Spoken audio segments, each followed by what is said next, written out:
गीता अध्याय 2 श्लोक 29। आश्चर्यवत् पश्यति कश्चिदेनम् आश्चर्यवद् वदति तथैव चान्यः आश्चर्यवच्चैनमन्यः शृणोति श्रुत्वाप्येनं वेद न चैव कश्चित्।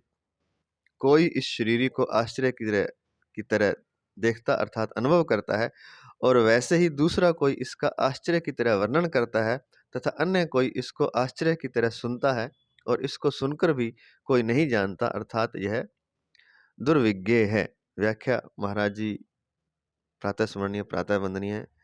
परम तत्व प्राप्त महापुरुष श्री राम सुखदास जी महाराज जी के ग्रंथ साधक संजीवनी से करने जा रहे हैं।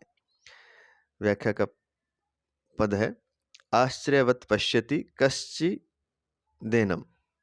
कश्चिदेनम, इस देही को कोई आश्चर्य की तरह जानता है। तात्पर्य यह है कि जैसे दूसरी चीजें देखने, सुनने, पढ़ने और जानने में आती हैं, वैसे ही इस देही का जानना नहीं होता। कारण कि दूसरी वस्तुएं इंद्रता से यह करके जानते हैं, अर्थात वे जानने योग्य होती हैं, पर यह देही इंद्रिय मन बुद्धि का विषय नहीं है। इसको तो स्वयं से अपने आप से ही जाना जाता है। अपने आप से जो जानना होता है वह जानना लौकिक ज्ञान की तरह नहीं होता, प्रत्युत बहुत विलक्षण होता है। एक बहुत खास बात बता रहे हैं कि जैसे हम इंद्रियों से या अपने से महसूस करते हैं दूसरी वस्तुओं को, व्यक्तियों को, और फिर और भी गहरा चला जाए तो हम इंद्रियों से, मन से महसूस करते हैं, बुद्धि से महसूस करते हैं। तो इस तरह से आत्मा को नहीं जाना जाता। जो शरीरी है उसको इस तरह से नहीं जाना जाता। इसको तो अपने आप से ही जाना जाता है, स्वयं से जाना जाता है। यह जानना लौकिक ज्ञान की तरह नहीं होता। यह बहुत महत्वपूर्ण बात है, इसको समझना जरूरी है। जो साधक पथ पर गति कर रहे हैं, चल रहे हैं, कि यह जानना लौकिक ज्ञान की तरह नहीं होता, प्रत्युत बहुत विलक्षण होता है। कई लोग कहते हैं कि मैंने परमात्मा को जान लिया तो यह सरासर झूठ है, क्योंकि यह लौकिक ज्ञान की तरह नहीं है। और मैंने तो महाराज जी से सुना था कि जो कहते हैं कि मैंने इसको जान लिया और जो कहते हैं कि मैंने नहीं जाना, ये दोनों ही झूठ बोल रहे हैं। दोनों ही बातें असत्य हैं, सत्य नहीं है, क्योंकि यह कुछ अलग है। इसका जैसे यहाँ लिखा है, ये लौकिक ज्ञान की तरह नहीं होता कि जान लिया या नहीं जाना, प्रत्युत बहुत विलक्षण होता है। और इसमें समझा रहे हैं, पश्यति पद के दो अर्थ होते हैं, नेत्रों से देखना और स्वयं के द्वारा स्वयं को जानना। यहाँ पश्यति पद स्वयं के द्वारा स्वयं को जानने के विषय में आया है। गीता दूसरे अध्याय का 55वां, छठे अध्याय का 20वां श्लोक अभी आगे आएगा। जहाँ नेत्र आदि कारणों से देखना जानना होता है, वहां दृष्टा देखने वाला, दृश्य दिखने वाली वस्तु और दर्शन देखने की शक्ति, यह त्रिपुटी होती है। संसार में हम जब भी कुछ देखते हैं तो वहां तीन चीजें होती हैं, देखने वाला, दिखने वाला और दर्शन, जो देखने की जो शक्ति है। तो देखने वाले को दृष्टा कहते हैं, दिखने वाली वस्तु को दृश्य कहते हैं, और दर्शन देखने की शक्ति जो है उसको दर्शन कहते हैं। यह त्रिपुटी होती है। इस त्रिपुटी से ही संसारिक देखना जानना होता है। संसारिक सारी चीजें ऐसे ही होती हैं। स्पर्श कर रहे हैं तो स्पर्श करने वाला, जिसको स्पर्श किया जा रहा है वो, और जो स्पर्श की शक्ति है। परंतु स्वयं के ज्ञान में यह त्रिपुटी नहीं होती, अर्थात स्वयं का ज्ञान कर्ण सापेक्ष नहीं है। स्वयं का ज्ञान तो स्वयं के द्वारा ही होता है, अर्थात वह ज्ञान कर्ण निरपेक्ष है।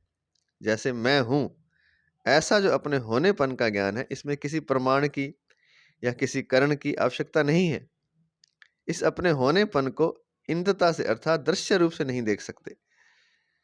इसका ज्ञान अपने आप को ही होता है। यह ज्ञान इंद्रिय जन्य या बुद्धि जन्य नहीं है, इसलिए स्वयं को, अपने आप को जानना आश्चर्य की तरह होता है। उसमें आश्चर्य होगा। जैसे अंधेरे कमरे में हम किसी चीज को लाने जाते हैं तो हमारे साथ प्रकाश भी चाहिए और नेत्र भी चाहिए, अर्थात उस अंधेरे कमरे में प्रकाश की सहायता से हम उस चीज को नेत्रों से देखेंगे, तब उसको लाएंगे। परंतु कहीं दीपक जल रहा है और हम उस दीपक को देखने जाएंगे तो उस दीपक को देखने के लिए हमें दूसरे दीपक की आवश्यकता नहीं पड़ेगी, क्योंकि दीपक स्वयं प्रकाश है। वह अपने आप को स्वयं ही प्रकाशित करता है। ऐसे ही अपने स्वरूप को देखने के लिए किसी दूसरे प्रकाश की आवश्यकता नहीं है, क्योंकि यह देही स्वरूप जो है हमारा स्वयं प्रकाश है। अतः ये अपने आप से ही अपने आप को जानता है। ये बहुत ही गहराई की बात बता रहे हैं। और जो कहते हैं कि मुझे ये अनुभव हुआ, वो अनुभव हुआ, वो सुन लें अच्छी तरह से।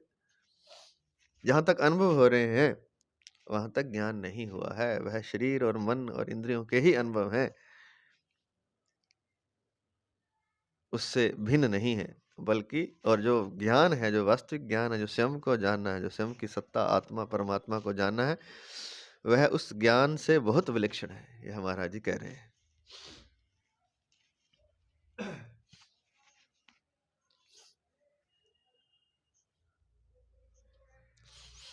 स्थूल, सूक्ष्म और कारण,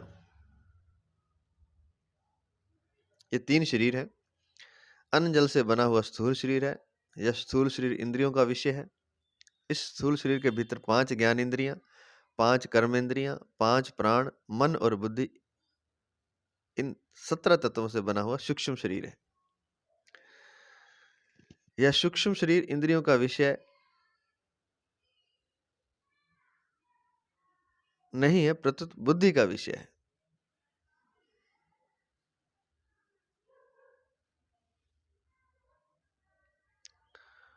जो बुद्धि का विषय जो बुद्धि का भी विषय नहीं है, जिसमें प्रकृति स्वभाव रहता है, वह कारण शरीर है। इसको दोबारा से समझते हैं। स्थूल, सूक्ष्म और कारण, ये 3 शरीर है। अन्न जल से बना हुआ स्थूल शरीर है, जो हमें दिखाई देता है सामने। यह स्थूल शरीर इंद्रियों का विषय है। यह इंद्रियों से देखा जाता है, जाना जाता है, महसूस किया जाता है, स्पर्श किया जाता है। इस स्थूल शरीर के भीतर 5 ज्ञान इंद्रियां कौन कौन सी हैं? आंख, नाक, जीव, त्वचा और कौन सी रहेगी? आंख, नाक, कान, जीव, त्वचा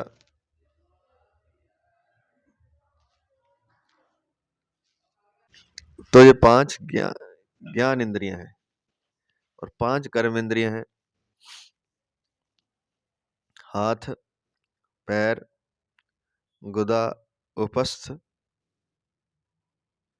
और हमारा मुख, जिससे हम भोजन आदि की क्रिया करते हैं। तो ये 5 कर्म इंद्रियां, 5 प्राण है, उदान, व्यान आदि, और ये 15 हो गए। और फिर मन 16वां और बुद्धि, ये 17 तत्व है। तो इन 17 तत्वों से सूक्ष्म शरीर बना हुआ है। यह सूक्ष्म शरीर इंद्रियों का विषय नहीं है, प्रत्युत बुद्धि का विषय है। जो बुद्धि का भी विषय नहीं है, जिसमें प्रकृति स्वभाव रहता है, वह कारण शरीर है। इन तीनों शरीरों पर विचार किया जाए तो यह सूक्ष्म शरीर, यह स्थूल शरीर मेरा स्वरूप नहीं है, क्योंकि यह प्रतिक्षण बदलता है और जानने में आता है। सूक्ष्म शरीर भी बदलता है और जानने में आता है, अतः यह भी मेरा स्वरूप नहीं है। कारण शरीर प्रकृति स्वरूप है, पर देही स्वरूप जो है वह प्रकृति से भी अतीत है।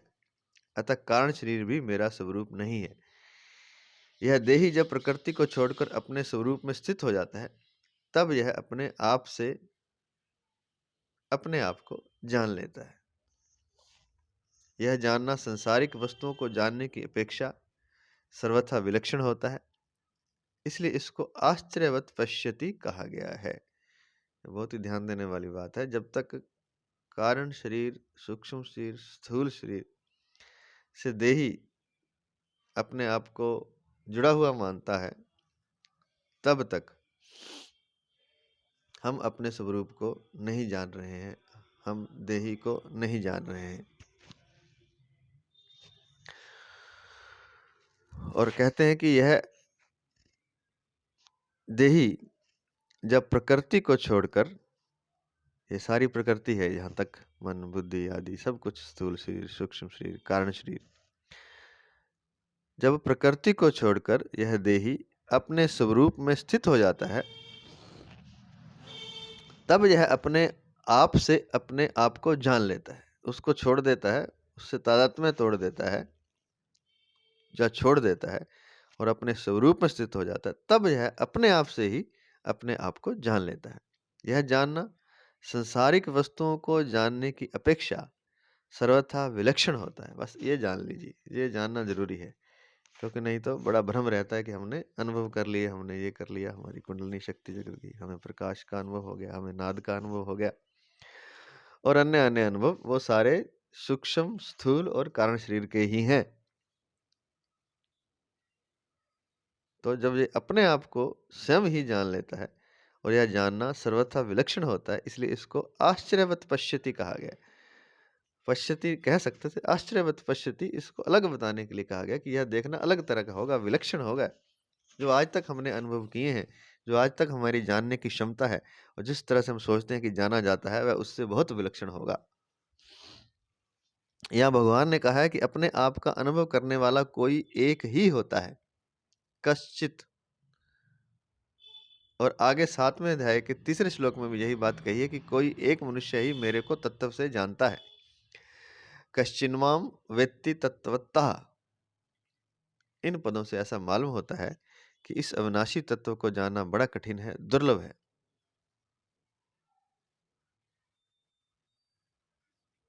परंतु वास्तव में ऐसी बात नहीं है। इस तत्व को जानना कठिन नहीं है, दुर्लभ नहीं है, प्रत्युत इस तत्व को सच्चे हृदय से जानने वाले की, इस तरफ लगने वाले की कमी है। जो इस तरफ लगेगा, जो इसको जानने की कोशिश करे, उसको आसानी से ही इसको जान सकता है। यह कभी जानने की जिज्ञासा कम होने, यह कमी जो है, इसको जो मुश्किल से जाना जाता है, वो इसलिए है कि जानने की जिज्ञासा कम होने के कारण ही कमी है, वरना सब कोई इसे सरलता से जान सकते हैं। आश्चर्यवद वदति, आश्चर्यवद वदति तथैव चान्यः। इस पद का अर्थ है, ऐसे ही दूसरा पुरुष इस देही का आश्चर्य की तरह वर्णन करता है, क्योंकि यह तत्व वाणी का विषय नहीं है। जिससे वाणी भी प्रकाशित होती है, वह वाणी उसका वर्णन कैसे कर सकती है। जो महापुरुष इस तत्व जो महापुरुष इस तत्व का वर्णन करता है, वह तो शाखा चंद्रयान चंद्र न्याय की तरह वाणी से इसका केवल संकेत ही करता है, जिससे सुनने वालों का लक्ष्य इधर हो जाए। अतः इसका वर्णन आश्चर्य की तरह ही होता है। यहाँ जो अन्य पद आया है, उसका तात्पर्य यह नहीं कि जो जानने वाला है उससे यह कहने वाला अन्य है, क्योंकि जो स्वयं जानेगा ही नहीं, वह वर्णन क्या करेगा। अतः इस पद का तात्पर्य यह है कि जितने जानने वाले हैं, उनमें वर्णन करने वाला कोई एक ही होता है, कारण कि सब के सब अनुभवी तत्वज्ञ महापुरुष उस तत्व का विवेचन करके सुनने वाले को उस तत्व तक नहीं पहुंचा सकते। उसकी शंकाओं का, तर्कों का पूरी तरह समाधान करने की क्षमता नहीं रखते। अतः वर्णन करने वाले की विलक्षण क्षमता का द्योतन करने के लिए ही यह अन्य पद दिया गया है। तो कहते हैं कि जो वाणी से इसको बताता है, वो जानने वालों में भी कोई एक होता है। हर एक जानने वाला तत्वज्ञ महापुरुष उसे बता नहीं सकता, कोई एक ही उसको बता सकता है। और दूसरी बात इन्होंने कही है कि जो बता सकता है वह भी केवल संकेत कर रहा है, उसको बताने से ऐसे नहीं कि वो लक्ष्य उसको प्राप्त हो जाएगा। लक्ष्य उसका बन जाएगा, लक्ष्य प्राप्त नहीं होगा, उससे उससे एक मार्गदर्शन मिल जाएगा उसकी वाणी से जाना नहीं जा सकता, वाणी से मार्गदर्शन मिल जाएगा, और वाणी से कहा भी नहीं जा सकता, ऐसा यहाँ कहा है। अगला पद है, आश्चर्यवच्चैन मन्यः शृणोति।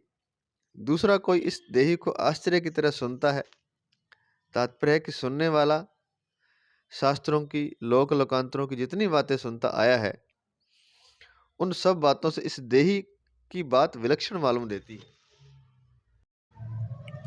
कारण कि दूसरा जो कुछ सुना है, वह सब का सब इंद्रिय, मन, बुद्धि आदि का विषय है, परंतु यह देही इंद्रियों का विषय नहीं है।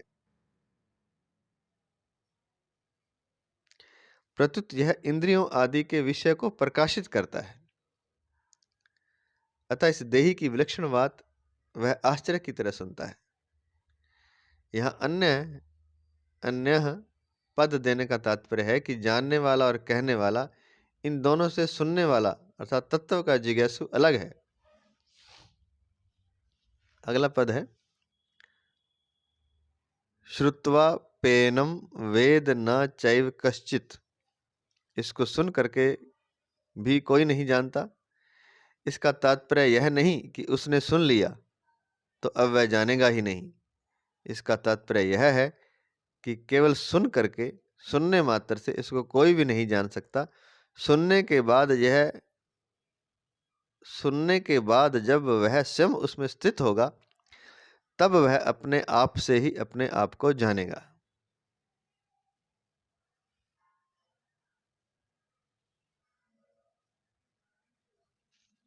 इसको स्टार लगा कर नीचे अंडरलाइन करके दिया है। अपने आप से ही अपने को जानने की बात गीता में कई जगह आई है। जैसे नंबर 1, आत्मन्येवात्मना तुष्टः स्थित प्रज्ञस्थ दोच्यते, दूसरे अध्याय का 55वां श्लोक। नंबर 2, यस्त्वा तुम रतिरेव स्यादातम तृप्तश्च मानवः आत्मन्येव च संतुष्टस्तस्य कार्यम न विद्यते, तीसरे अध्याय का 17वां श्लोक। नंबर 3, यत्र चैवात्मनात्मानं पश्यन्नात्मनि तुष्यति, छठे अध्याय का 20वां श्लोक। और नंबर 4, यन्ततो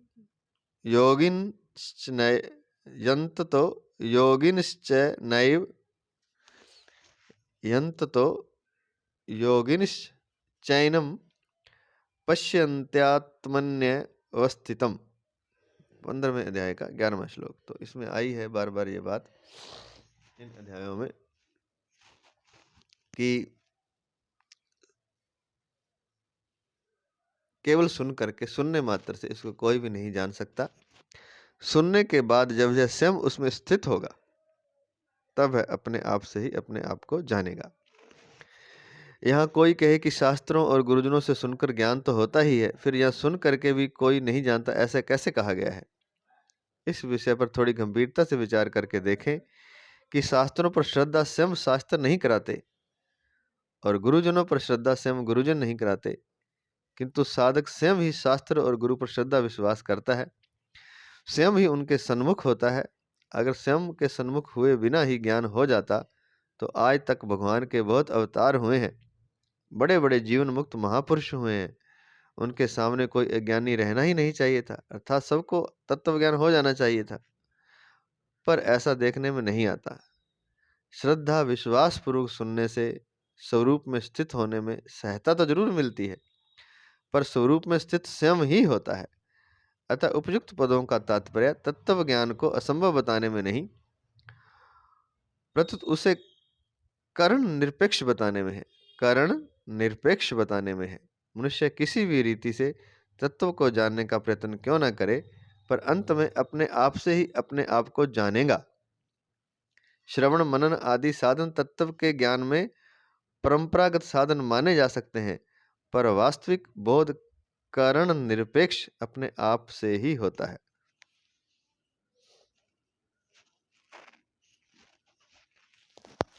श्रवण, सुनना, मनन करना आदि साधन तत्व का ज्ञान करने में परंपरागत साधन माने जा सकते हैं, पर वास्तविक बोध जो होगा वो करण निरपेक्ष अपने आप से ही होता है। वो किसी भी कारण निरपेक्ष होगा, वो किसी के सापेक्ष उसको नहीं जाना जा सकता इंद्रियों, मन, बुद्धि आदि से। अपने आप से अपने आप को जानना क्या होता है? एक होता है करना, एक होता है देखना और एक होता है जानना। करने में कर्म इंद्रियों की, देखने में ज्ञान इंद्रियों की और जानने में स्वयं की मुख्यता होती है। ज्ञान इंद्रियों के द्वारा जानना नहीं होता, प्रत्युत देखना होता है, जो कि व्यवहार में उपयोगी है। स्वयं के द्वारा जो जानना होता है वह दो तरह का होता है। एक तो शरीर संसार के साथ मेरी सदा भिन्नता है, और दूसरा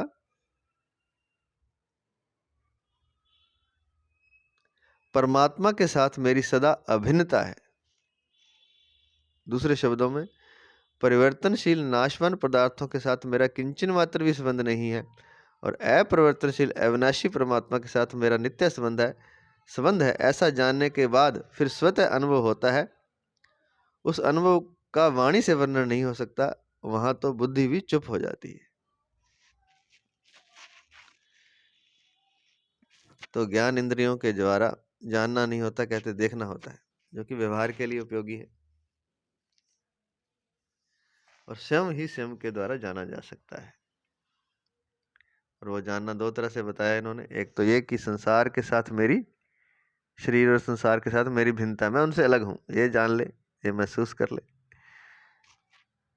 मतलब इससे शुरुआत होगी। जानना जब होगा उसमें किसी विचार की, किसी बुद्धि की, किसी विवेक की आवश्यकता नहीं, लेकिन शुरुआत के लिए ऐसा है। एक बार वो समझ ले कि मैं इससे अलग हूं। और दूसरा, परमात्मा के साथ मेरी सदा अभिन्नता है, और अपने आप को परमात्मा के साथ अभिन्न समझे, संसार शरीर से भिन्न समझे और परमात्मा के साथ अभिन्न समझे। तो ऐसा जब कर लेगा, ऐसा जानने के बाद फिर स्वतः अनुभव होता है। फिर अनुभव बाद में अपने आप ही होगा। उस अनुभव का वाणी से वर्णन नहीं हो सकता। वहां तो बुद्धि भी चुप हो जाती है। तो जो भी साधन है वो वहां तक पहुंचाने के लिए, श्रवण जो कहते हैं कि सुनने से भी ज्ञान होता है, तो श्रवण भी वहां तक पहुंचा देगा, लेकिन वो स्वयं ही स्वयं को जान लेगा। इस मतलब गुरु है कोई, या कोई शास्त्र है, वो हमें ज्ञान दे रहे हैं, या कोई हम साधन कर रहे हैं, ध्यान लगा रहे हैं, जप कर रहे हैं, या कोई अन्य साधन कर रहे हैं, कर्म योग का भी यहाँ दिया है, भक्ति कर रहे हैं, ज्ञान ध्यान कर रहे हैं, समाधि लगा रहे हैं, तो ये सारे साधन हैं।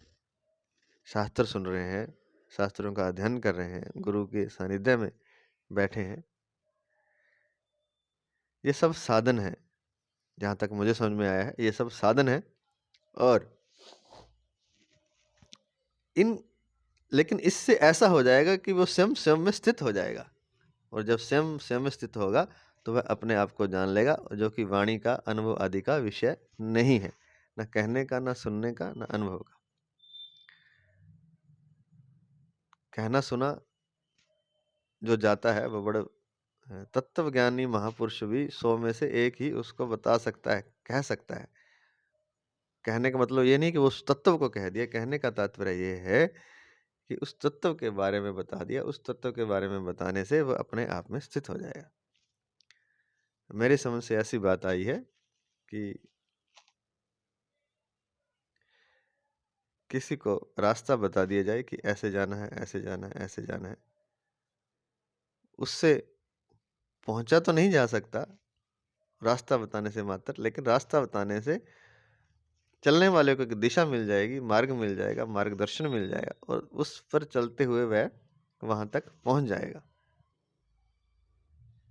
तो ऐसा कह सकते हैं। अब अंत में परिशिष्ट भाव दिया है महाराज जी ने इस श्लोक का। शरीरी को सुनने मात्र से, अर्थात अभ्यास के द्वारा नहीं जान सकते, पर जिज्ञासा पूर्वक तत्वज्ञ अनुभवी महापुरुषों से सुनकर जान सकते हैं।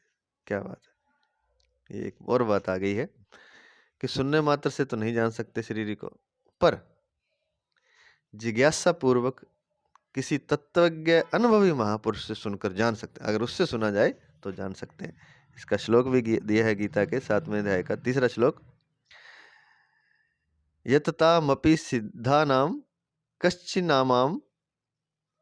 माम वेत्ति तत्वतः। तो ये 7वें अध्याय के 3रे श्लोक में दिया है कि किसी अनुभवी जिज्ञासा पूर्वक तत्वज्ञ अनुभवी महापुरुष से इसको जान सकते हैं, उस तत्व को। आगे चलते हैं। आश्चर्यवद वदति तथैव चान्यः, कहने का तात्पर्य है कि तत्व का अनुभव करने वालों में भी वर्णन करने वाला कोई एक ही होता, सबके सब अनुभव करने वाले उसका वर्णन नहीं कर सकते।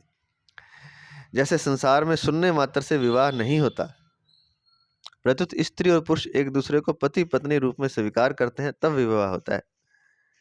ऐसे ही सुनने मात्र से परमात्मा तत्व को कोई भी नहीं जान सकता, प्रत्युत सुनने के बाद जब स्वयं उसको स्वीकार करेगा अथवा उसमें स्थित होगा तब स्वयं से उसको जानेगा। अतः सुनने मात्र से मनुष्य ज्ञान की बातें सीख सकता है, दूसरों को सुना सकता है, लिख सकता है, व्याख्यान दे सकता है, विवेचन कर सकता है, पर अनुभव नहीं कर सकता।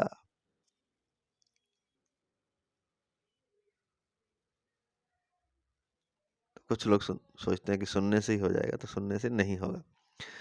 परमात्मा तत्व को केवल सुनने मात्र से नहीं जान सकते, प्रत्युत सुनकर उपासना करने से जान सकते हैं। श्रुत्वा श्रुत्वा नेभ्य उपासते, गीता के 13वें अध्याय का 25वां श्लोक। अगर परमात्मा तत्व का वर्णन करने वाला अनुभवी हो और सुनने वाला श्रद्धालु तथा जिज्ञासु हो तो तत्काल भी ज्ञान हो सकता है। अब दो बातें कह दी इन्होंने और दोनों ही बातें सत्य हैं। पहली बात तो ये है कि सुनने से नहीं जान सकते, नहीं जान सकते। यहाँ स्पष्ट लिखा है कि सुनने मात्र से ज्ञान की बातें सीख सकते हैं, दूसरों को सुना देंगे, लिख लेंगे, व्याख्यान दे देंगे, वर्णन कर देंगे, विवेचना कर देंगे, व्याख्या कर देंगे, पर अनुभव नहीं कर सकते।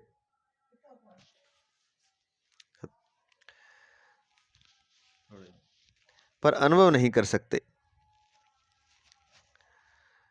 परमात्म तत्व को केवल सुनने मात्र से नहीं जान सकते, प्रत्युत सुनकर उपासना करने से जान सकते। हाँ, सुन के जो हमें जो ज्ञान ऐसे ध्यान करना, ऐसे जप करना, उससे जान सकते हैं।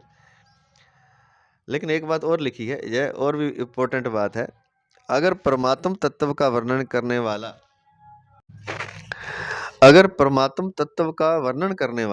अनुभवी हो और सुनने वाला श्रद्धालु हो, पीछे भी लिखा है कि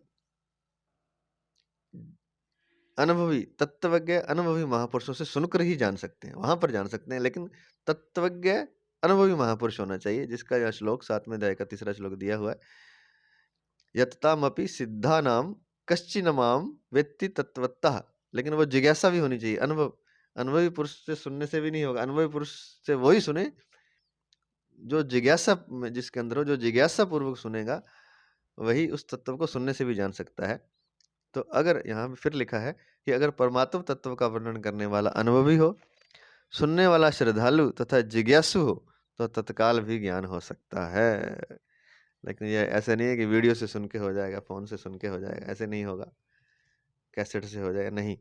उसके साथ बैठ करके, उसके पास बैठ करके श्रद्धा से, जिज्ञासा से कोई सुने तो तत्काल भी ज्ञान हो सकता है, ऐसा महाराज जी कह रहे हैं। तो लेकिन ऐसा बड़ा है शायद, लेकिन ज्यादातर ये कह रहे हैं कि ज्ञान सुनने से नहीं होता। हाँ, किसी तत्वज्ञ महापुरुष से जिज्ञासा पूर्वक श्रद्धा से सुने तो तत्काल भी ज्ञान हो सकता है। अगला श्लोक श्लोक नंबर 30। संबंध। अब तक देह और देही का जो प्रकरण चल रहा था उसका आगे के श्लोक में उपसंहार करते हैं। देही नित्यं वध्योऽयं देहे सर्वस्य भारत तस्मात् सर्वाणि भूतानि न त्वं शोचितुमर्हसि। हे भरत वंशोद्भव अर्जुन, सबके देह में यह देही नित्य ही अवध्य है, इसलिए संपूर्ण प्राणियों के लिए अर्थात किसी भी प्राणी के लिए तुम्हें शोक नहीं करना चाहिए।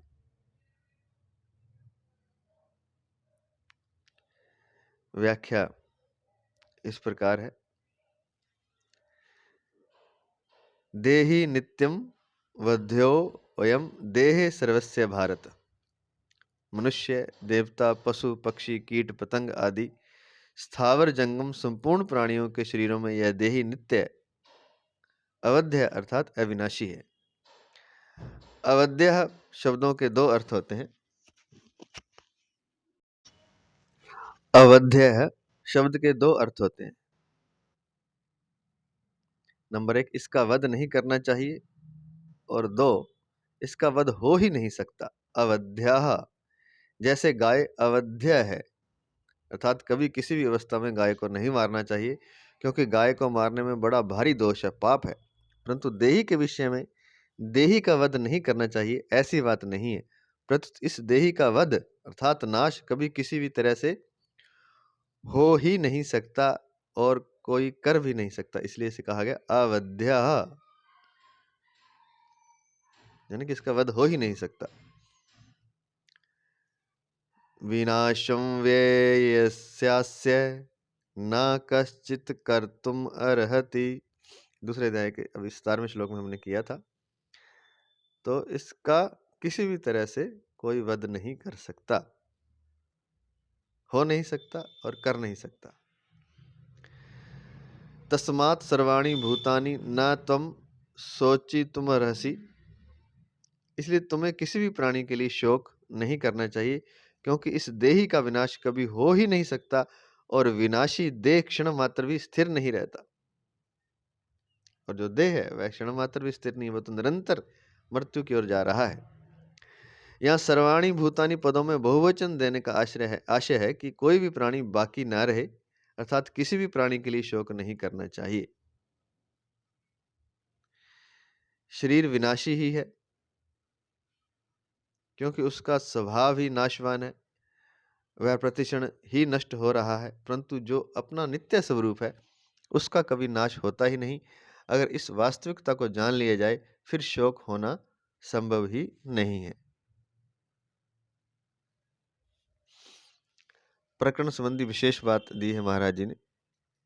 यहाँ 11वें श्लोक से 30वें श्लोक तक का जो प्रकरण है, यह विशेष रूप से देही देह, नित्य अनित्य, सत असत, अविनाशी विनाशी, इन दोनों के विवेक के लिए, अर्थात इन दोनों को अलग अलग बताने के लिए ही है। कारण कि जब तक देही अलग है और देह अलग है, यह विवेक नहीं होगा, तब तक कर्म योग, ज्ञान योग, भक्ति योग आदि कोई सा भी योग अनुष्ठान में नहीं आएगा।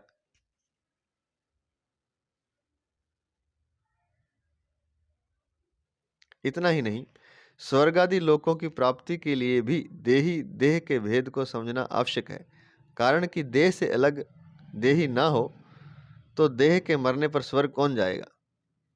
अतः जितने भी आस्तिक दार्शनिक हैं, वे चाहे अद्वैतवादी हों चाहे द्वैतवादी हों, किसी भी मत के क्यों ना हो, सभी शरीरी शरीर के भेद को मानते ही हैं।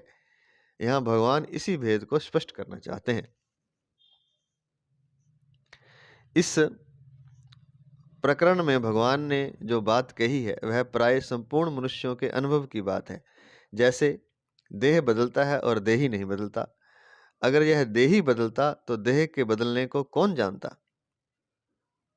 पहले बाल्यावस्था थी, फिर जवानी आई, फिर बीमारी आई, फिर कभी बीमारी चली गई। इस तरह अवस्थाएं तो बदलती रहती हैं, पर इन सभी अवस्थाओं को जानने वाला देही वही रहता है। अतः बदलने वाला और न बदलने वाला ये दोनों कभी एक नहीं हो सकते। इसका सबको प्रत्यक्ष अनुभव है, हम सबको इसका प्रत्यक्ष अनुभव है।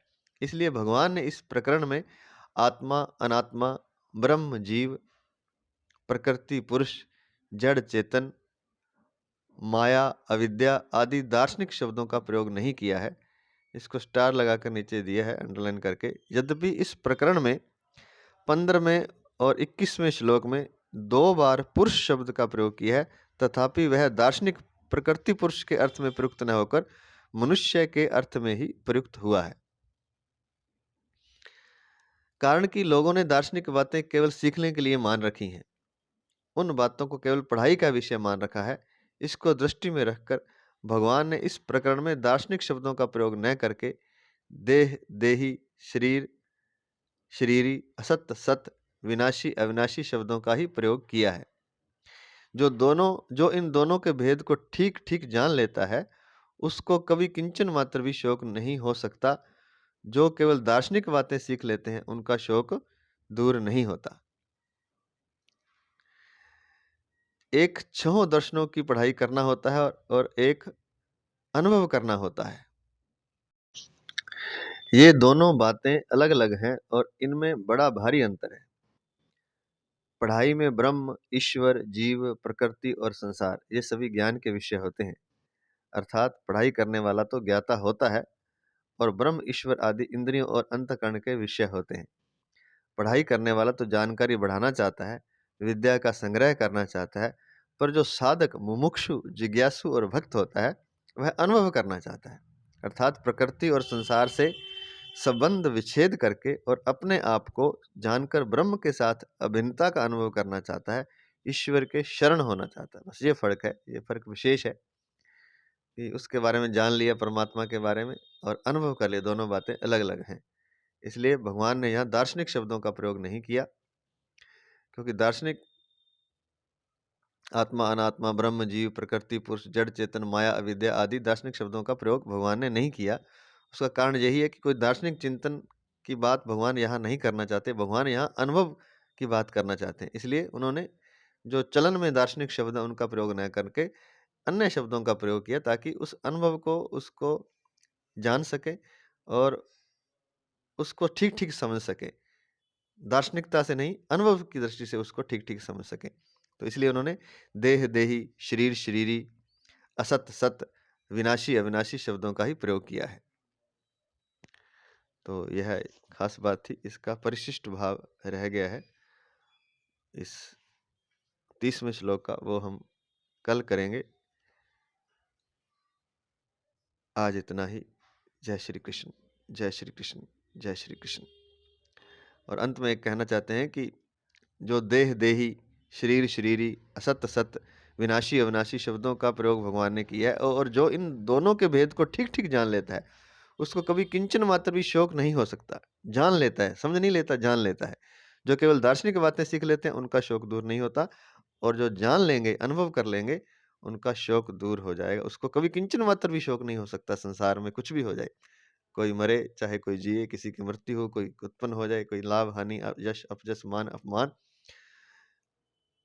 कुछ भी हो जाए, उसे शोक नहीं होता। बस ये उसकी कसौटी है। जिसे दुःख हो रहा है, शास्त्रों की बातें सुनकर भी, जानकर भी, इसका मतलब अनुभव नहीं है। और जो संसार के दुःख को बिल्कुल ध्यान नहीं दे रहा, एक तरह से उससे निर्लिप्त है, अलिप्त है, और संसार में दुःख होते हुए भी बड़े आनंद से जीवन जी रहा है, तो समझिए कि उसको कुछ न कुछ अनुभव अवश्य है।